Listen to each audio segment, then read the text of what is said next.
Welcome to public TV news bulletin. ముందుగా headlines. YSRCP పార్టీలోకి భారీ చేరికలు.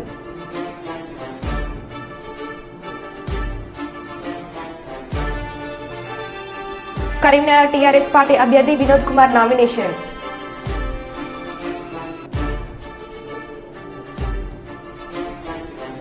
కుప్పంలో భార్యపై దాడి చేసి వేధింపులకు గురి చేస్తున్న భర్త. తెలంగాణలోని పలు జిల్లాల్లో ఒక్కసారిగా చల్లబడ్డ వాతావరణం.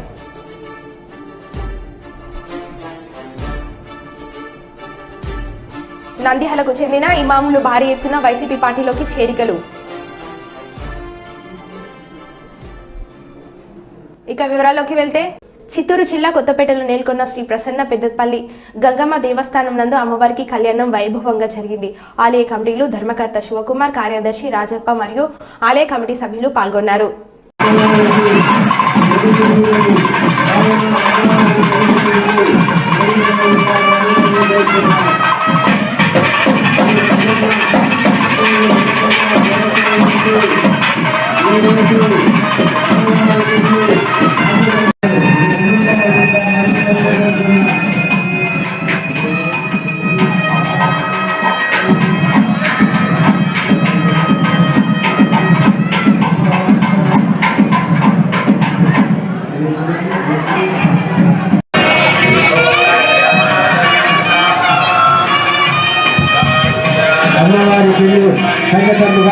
అమ్మవారికి కొమ్మిగా మరి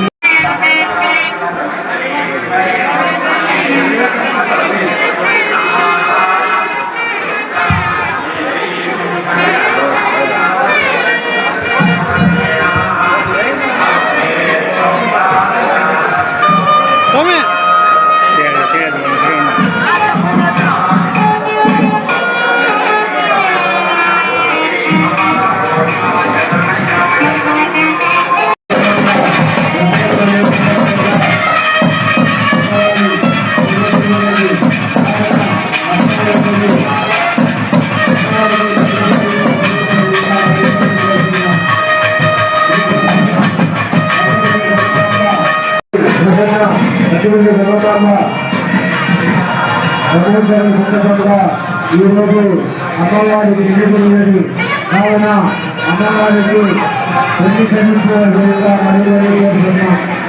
కరీంనగర్ పార్లమెంట్ బీఆర్ఎస్ అభ్యర్థిగా బోయిన్పల్లి వినోద్ కుమార్ శనివారం నామినేషన్ పత్రాలను ఎన్నికల రిటర్నింగ్ అధికారి జిల్లా కలెక్టర్ పమేల సత్పతికి అందజేశారు. ఎన్నికల రిటర్నింగ్ అధికారి కార్యాలయంలో బీఆర్ఎస్ ఎమ్మెల్యేలు నేతలతో కలిసి నామినేషన్ పత్రాలను అందజేశారు.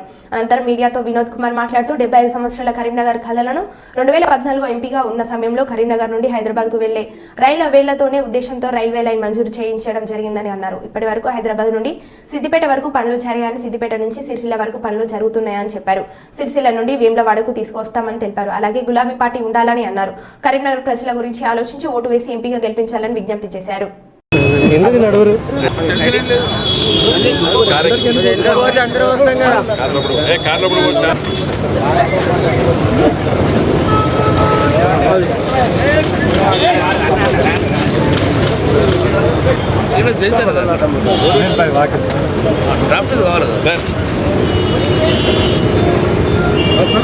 परमिशन है सर, 5 अपनी है सर, 5 सेव एक्स्ट्रा है।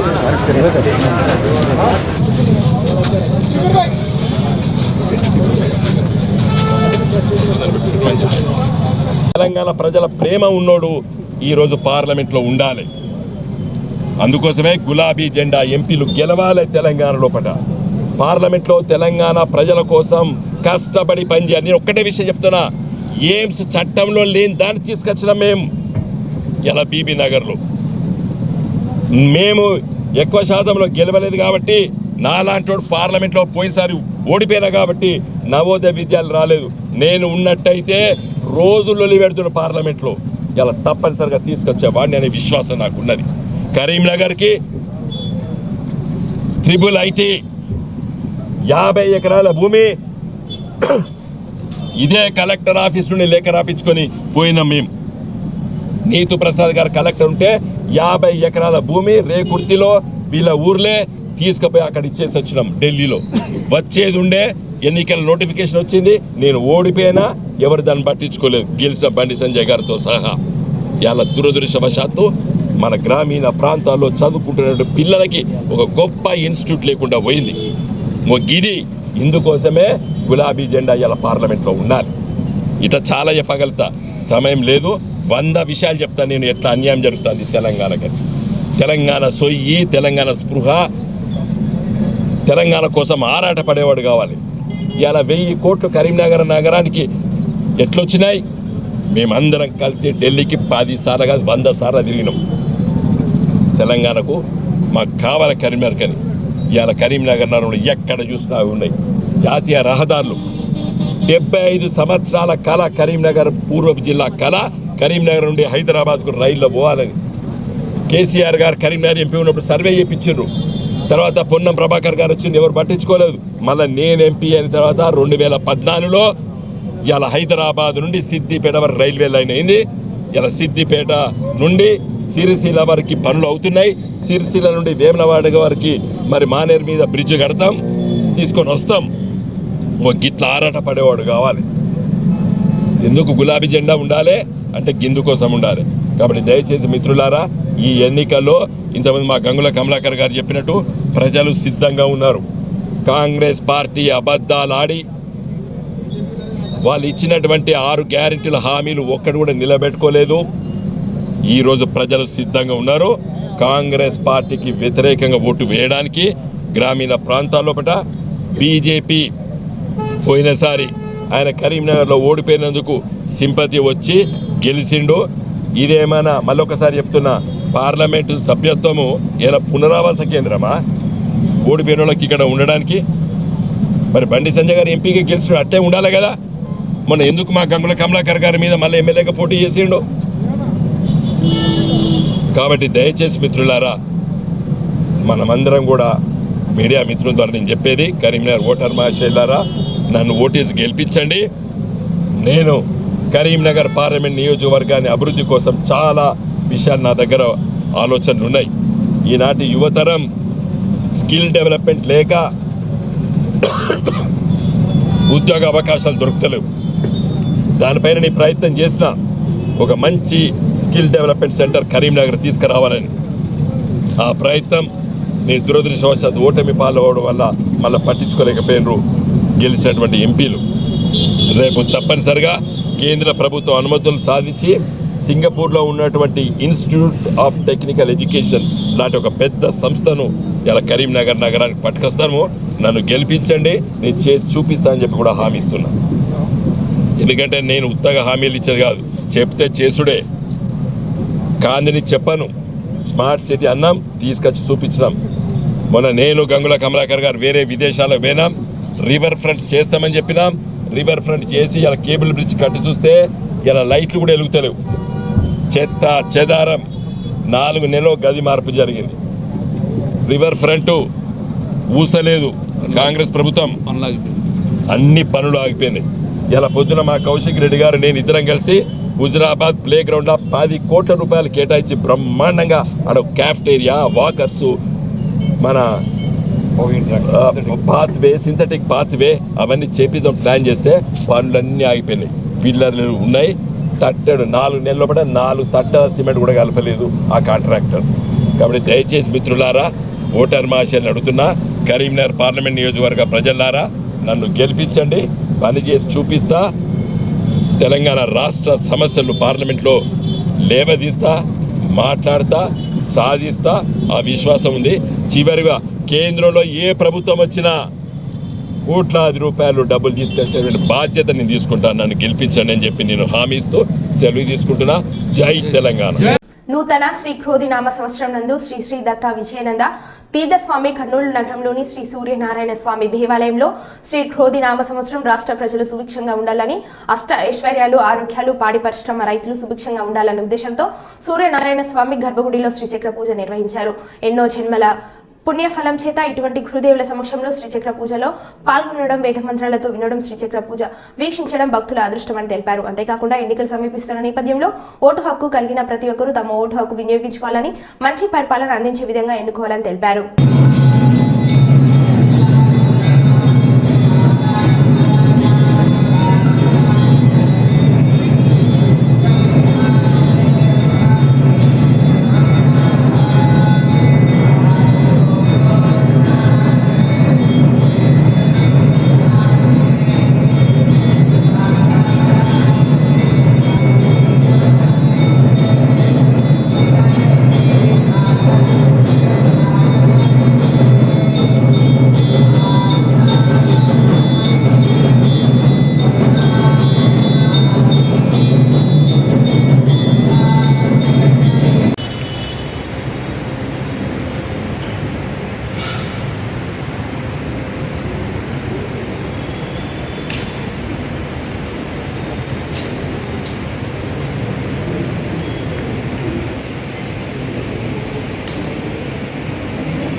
ఏపీలో ఎన్నికల వేళ కీలక పరిణామం చోటు చేసుకుంది.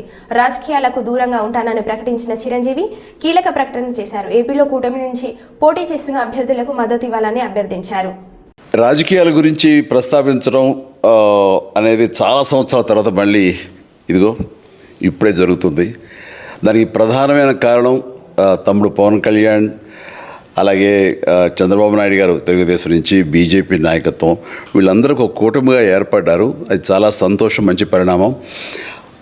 ఈ సందర్భంగా మరీ ముఖ్యంగా ఈ రోజున నేను ఇట్లాగా మాట్లాడడానికి ప్రధానమైన కారణం నా మిత్రుడు, చిరకాల మిత్రుడు సీఎం రమేష్, అట్లాగే పంచగల్ రమేష్ రాజకీయంగా అరంగేట్రం చేసింది నా బ్లెస్సింగ్స్ తోటి. అది తను అలాంటి పంచగల్ రమేష్ అండ్ సీఎం రమేష్ గారు వీరు నాకు కావలసిన వాళ్ళు ఇద్దరు కూడాను అనకాపల్లి కాన్స్టిట్యున్సీలో ఎంపీ క్యాండిడేట్గా, అలాగే పెందుర్తి ఎమ్మెల్యే క్యాండిడేట్గా వీరు నిలబడటం అన్నది నాకు చాలా సంతోషంగా ఉంది. ఎందుకంటే ఇద్దరు చాలా మంచి వాళ్ళే కాకుండా సమర్థవంతులు. ఇలాంటి వాళ్ళు అలాంటి కాన్స్టిట్యున్సీకి, దాని అభివృద్ధికి ఎంతగానో దోహదపడతారు అన్న నమ్మకం నాకు చాలా ప్రగాఢంగా ఉంది. ముఖ్యంగా సీఎం రమేష్ గారికి కేంద్రంతో ఉన్నటువంటి సంబంధాలు, అనుబంధం ఇది మరీ మరీ ప్రత్యేకం. నాకు అది ఎప్పటి నుంచో తెలుసు. వారి గురించి నేను వింటూనే ఉన్నాను, చూస్తూనే ఉన్నాను. అండ్ ముఖ్యంగా ఆ కాన్స్టిట్యున్సీ, అనకాపల్లి కాన్స్టిట్యున్సీ అభివృద్ధికి ఈయన పరిచయాలు, కేంద్రంతో ఈయనకున్న సత్సంబంధాలు ఎంతో ఉపయోగపడతాయి. తద్వారా రమేష్ అలాగే మిగతా ఎమ్మెల్యేలు అందరూ కూడాను ఎవరైతే అభివృద్ధి చేయాలి ఆయా ఎమ్మెల్యే నియోజకవర్గాలు అనుకున్నారో అవన్నీ కూడా సజావుగా సాగిపోతాయంటానికి దాని వెనకాల సీఎం గారి కృషి డెఫినెట్గా ఉంటుందంటలో ఎలాంటి సందేహం లేదు. అండ్ వీరి నాయకత్వంలో మిగతా వాళ్ళ ఎమ్మెల్యేలు అందరూ కూడాను కలిసికట్టుగా అనకాపల్లి అభివృద్ధికి ఎంతగానో దోహదపడతారు అండ్ రిజల్ట్ చూపిస్తారన్న ప్రగాఢ విశ్వాసం ఉంది. కాబట్టి వీళ్ళిద్దరి గురించి ఈరోజు ప్రస్తావిస్తున్నాను. మీ అందరి ఆశీస్సులు వీళ్ళకి ఉంటాయని ప్రగాఢంగా నమ్ముతూ సెలవు తీసుకుంటున్నాను. ప్లీజ్ వారిని గెలిపించండి. అనకాపల్లి నియోజకవర్గం యొక్క అభివృద్ధిని మనందరం చూస్తాం. అంతేకాదు నాది చాలా పెద్ద కోరిక, ఆంధ్రప్రదేశ్ అభివృద్ధి పథంలో ముందుకు వెళ్ళాలి. దానికి కానీ మీరందరూ నడుము బిగించండి. మీరందరూ కూడాను ఇలాంటి వారికి ఓటు వేసి మీరు గెలిపించి అన్ని రకాలుగాను మీ యొక్క ఆశీస్సులు వీళ్ళకు ఉన్నాయి అన్న భావాన్ని మా అందరికీ, ఆ నమ్మకాన్ని మాకు కలిగించండి. జై హింద్.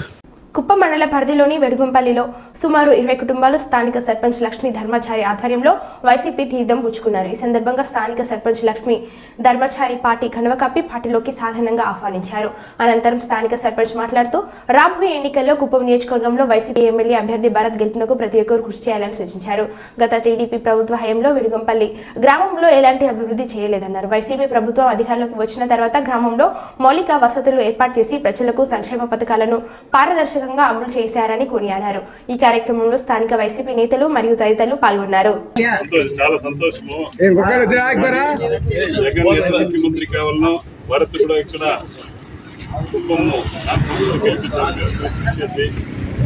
ఈ రోజు మార్పులు చేరిన అందరికీ పేరున చాలా ధన్యవాదాలు మీకు అందరికీ. చిత్తూరు జిల్లా కుప్పం నియోజకవర్గం పరిధిలో ఎమ్మెల్యే అభ్యర్థి ఆవుల గోపి ఆలియాస్ గోవిందరాజులు ఈ రోజు కాంగ్రెస్ పార్టీ కార్యాలయం నందు మీడియా సమావేశం నిర్వహించారు. కాంగ్రెస్ ఎమ్మెల్యే అభ్యర్థి ఆవుల గోపి మాట్లాడుతూ కుప్పం నియోజకవర్గం కాంగ్రెస్ కార్యకర్తలు, నాయకులు ఈ నెల 22వ తేదీ నామినేషన్ వేయడానికి ప్రతి ఒక్కరు కార్యకర్తలు, నాయకులు, మహిళలు ప్రతి ఒక్కరు రావాల్సిందిగా కోరుచున్నాను అని అన్నారు.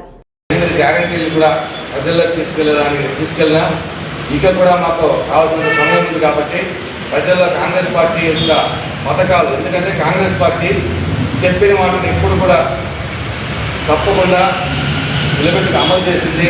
ఈరోజు అదే కాంగ్రెస్ పార్టీ రాహుల్ గాంధీ గారు ప్రధానమంత్రి రాబోతారు.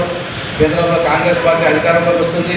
అధికారంలోకి వచ్చిన వెంటనే ప్రతి మహిళకి 8,333 రూపాయలు, అంటే గత 10 సంవత్సరాల కాంగ్రెస్ పార్టీ అధికారంలో ఉన్నప్పుడు వారు తక్షణమే ఆంధ్రాకి ప్రత్యేక హోదా అనేది కల్పిస్తాను. దాని ద్వారా పారిశ్రామికవేత్తలు, పెట్టుబడిదారులు వస్తారు. వాళ్ళు వచ్చి ఈ రాష్ట్రం అభివృద్ధి చెందుతుంది, యువతకు ఉద్యోగ అవకాశాలు కల్పిస్తారు, వస్తాయని చెప్పారు.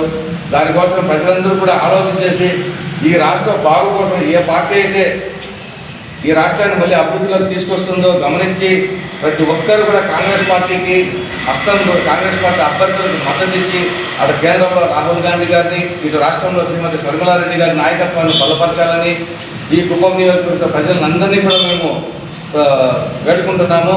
ఇక కుప్పం నియోజకవర్గానికి చరిత్రకు వస్తే 80గా ఇక్కడే వాళ్ళ తాతల కాలం నుండి ఉండినటువంటి వాళ్ళు ఎవ్వరు కూడా శాసనసభ్యులుగా లేకపోతున్నారు. మనకి శాసనసభ్యులు స్థానికులు రామపురం గారు, వజ్రవల్ శెట్టి, ఏ వెంకటేశం, దొరస్వామి నాయుడు గారు, వీళ్ళు నలుగురే మన కుప్పం స్థానికులు.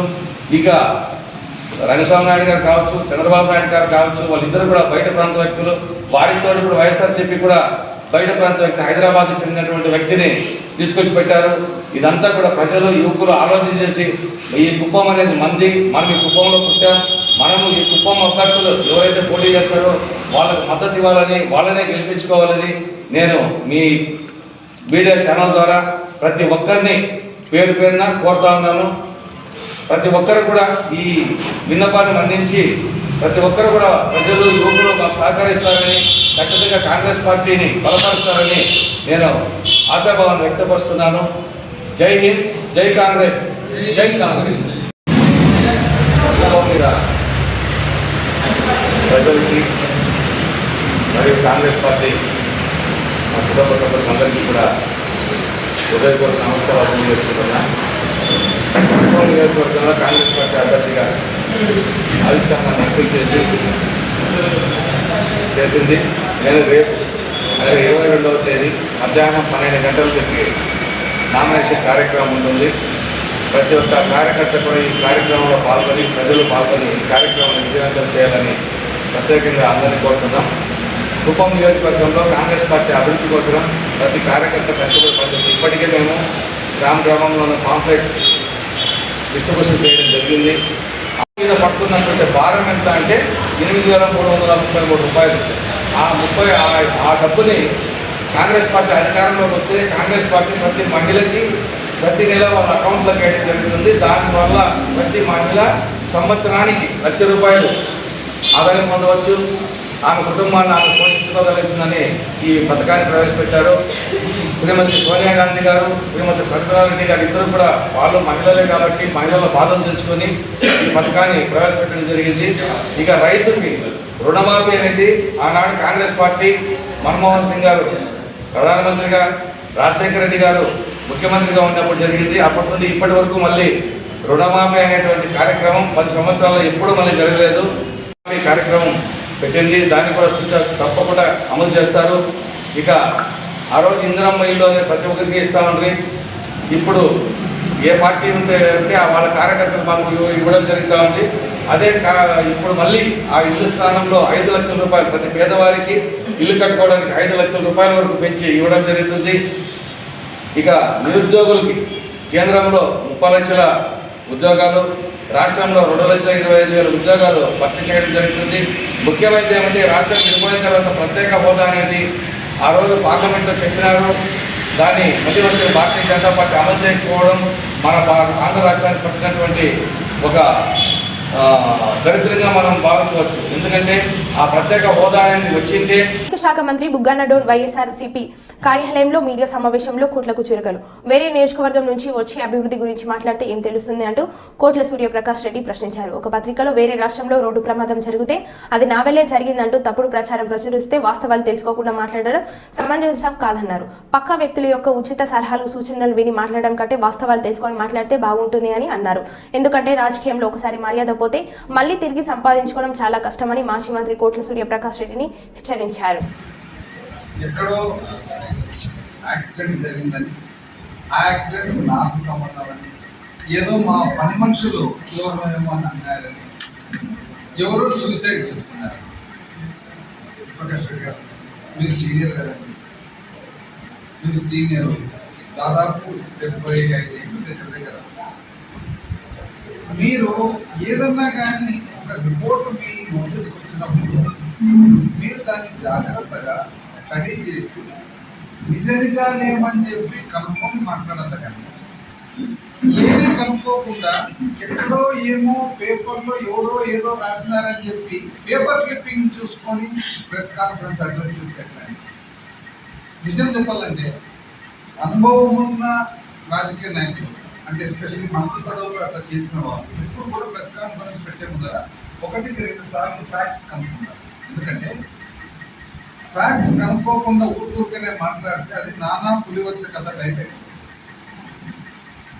మనం ఒక బాధ్యత గల పోస్టులో ఉన్నప్పుడు ఎప్పుడైనా కానీ మనం ఏం మాట్లాడినా కూడా దాని వెనకాల నిజాలేమి అనేది ఖచ్చితంగా మనకు ఎవరో ఊరికే చెప్పి మనం ఏదో చెప్పిన మాటలు విని మనం మాట్లాడేది చాలా పొరపాటు. ఒకసారి పబ్లిక్ మనం మాట్లాడే దాని మీద నమ్మకం పోకపోతే మళ్ళీ రాదు. రాజకీయ జీవితంలో నమ్మకం అనేది చాలా అత్యంత అవసరం. ఇది ఎట్లుందంటే అదేదో కుందేలు కదా మంచి గాఢ నిద్రలో చెట్టు కింద ఉంటే తాటికాయ తల మీద పడితే ఇదేదో ఆకాశం నా తల మీద పడిపోయిందని చెప్పి ఊహించుకొని కుందేలు పరిగెత్తుకుంటూ పోతుంటే పక్కన వేరే జంతువు ఏదో వచ్చి ఎందుకు అట్లా పరిగెత్తున్నామంటే ఆకాశం కింద పడుతుందని చెప్పి ఆ జంతువు కూడా కుందేలుతో పాటు పరిగెత్తి ఈ టైంలో అసలు మీరు ఎవరు ఏం బేసిస్ మీద మాట్లాడుతున్నారు? అసలు బేసిస్ ఏమి? ఏదో పేపర్ తెలంగాణకు సంబంధించిన పేపర్ రిపోర్ట్. ఆ పేపర్ కూడా ఏ రిపోర్టు? ఆంధ్రజ్యోతి చాలా ఎంతో కష్టపడి అసత్యాలన్నీ కూడా సమకూర్చి పేపర్ మీద పెట్టాలనేది వాళ్ళు ఒక రోడ్డు ఒక పద్ధతి ప్రకారం ప్రణాళిక ప్రకారం పోతున్నారు. సో వాళ్ళు ఏదైనా రాసినప్పుడు ఆ రాత కరెక్టా కాదా అనేది మీరు కనుక్కోవాల్సిన బాధ్యత. ఈరోజు ఆ కారు నాకు సంబంధించినదని మీరు నిరూపించగలుగుతారా? పోనీ ఆ కారులో ఉన్న వాళ్ళు నాకు సంబంధించినదని నిరూపించగలుగుతారా? పోనీ ఆ స్కూటర్లో ఏదో తగిలిందన్నారు కదా వాళ్ళు ఏమన్నా నాకు సంబంధించినదని నిరూపించగలుగుతారా? పోనీ ఆ సంబంధించిన సంఘటన నాకు ఎటువంటి సంబంధం ఉందని చెప్పి మీరు ఏమైనా నిరూపించగలుగుతారా? నిరూపించడం పక్కన పెట్టుకోండి. అసలు అది నిజమా? కార్ ఏంది? యాక్సిడెంట్ ఏంది? సూసైడ్ ఏంది? నాకు ఏం సంబంధం అసలు? వాళ్ళెవరో ఆంధ్రజ్యోతి వాళ్ళు ఏందో తెలుసో తెలియకనో వాళ్ళు ఎందుకంటే అసత్యాలు తెలిస్తే పరిగెత్తుకుంటూ రాసుకుంటారు కాబట్టి వాళ్ళు రాసిన దానికి వాళ్ళంటే సరే పేపర్లో రోజు 10 రాస్తారు, 11 దాటుకొని వెళ్ళిపోతున్నారు మీడియా కాబట్టి. కానీ మీది క్రెడిబిలిటీ కదా. క్రెడిబిలిటీ ఉన్న మీరు ఏ విధంగా ఇవన్నీ మాట్లాడుతున్నారండి? ఇప్పుడు మేము ఆంధ్రజ్యోతి మీద డిఫమేషన్ ఫైల్ చేస్తున్నాం. అది పొద్దున్నే డిసైడ్ చేసినాం. ఇది అసత్య చూడండి, మాకు అసలు సంబంధమే లేదు. కారు నాకు సంబంధం లేదు, వ్యక్తులు నాకు సంబంధం లేదు, సంఘటన నాకు సంబంధం లేదు. మీరేదో పొరపాటున ఏదో ఎవరో ఏదో అని అనుకొని నా పేరు రాసినట్టున్నారు. మీరు ఆంధ్రజ్యోతి మీరు కనుక్కోకుండా రాసిన దాని వల్ల ఈరోజు లాయర్ నోటీస్ ఇస్తున్నాము. లాయర్ నోటీస్కు సంబంధించిన రిప్లై వచ్చిన తర్వాత ఆ రిప్లైని బేస్ చేసుకొని డిఫమేషన్ ఫైల్ చేయాలని చెప్పి మేము డిసైడ్ అయ్యాం. అంతలోకి మీరు పరిగెత్తుతున్నారు. ఇక్కడ సూర్యప్రకాష్ రెడ్డి గారు సంఘటన ఇక్కడ తెలంగాణ. ఈ ప్రెస్ మీట్లో మళ్ళా పక్కన ఒక ఆయన మేధావుల సంఘం ప్రెసిడెంట్ ఉన్నాడు. ఆయన పక్కన చట్టము తన పని తను చేస్తుంది అంటే ఇది చెప్తున్నాడు అనమాట. యాక్సిడెంట్ దానికి ఎన్నో యాక్సిడెంట్ జరుగుతున్నాయి దానికని ఈయన చెప్తాడు. అంటే అసలు సంబంధం లేని విషయాన్ని ఈయన మాట్లాడతాడు. ఈయన మాట్లాడడానికి మేధావుల సంఘం ప్రెసిడెంట్ పక్కన ఆయన వేస్తాడు. చట్టము తన పని తను చేస్తుంది. చట్టము తన పని తన మంత్రాలయంలో కూడా చేసింది. లాడ్జిలో సరిపోయింది. మంత్రాలయం లాడ్జిలో చట్టం తన పని చేయలేక కాబట్టి మీరు ఇట్లాంటి అనవసరమైన ఉచిత సలహాలు అంటే దీన్ని ఉచిత సలహా అని ఎందుకంటారంటే సలహా ఎప్పుడు కూడా పెట్టుబడితో పాటు కూడింటే జాగ్రత్తగా ఇస్తారు సలహాలు. పెట్టుబడి లేని సలహాలు ఉంటాయి చూడండి. అంటే దానికి ఇన్వెస్ట్మెంట్ ఉండదు, సేల్స్ ట్యాక్స్ ఉండదు, ఇన్కమ్ ట్యాక్స్ ఉండదు.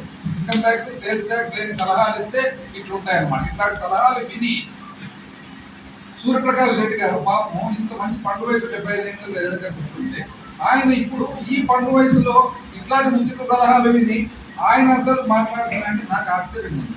ఎందుకంటే క్రెడిబిలిటీ పోగొట్టుకుంటా కనుక్కోండి. అసలు ఎవరికి సంబంధించినది? అసలు వెహికల్ ఎవరికి? ఆ వెహికల్ లోపల ఉన్న వాళ్ళు ఎవరు? అసలు తగిలించిన వాళ్ళు ఎవరు?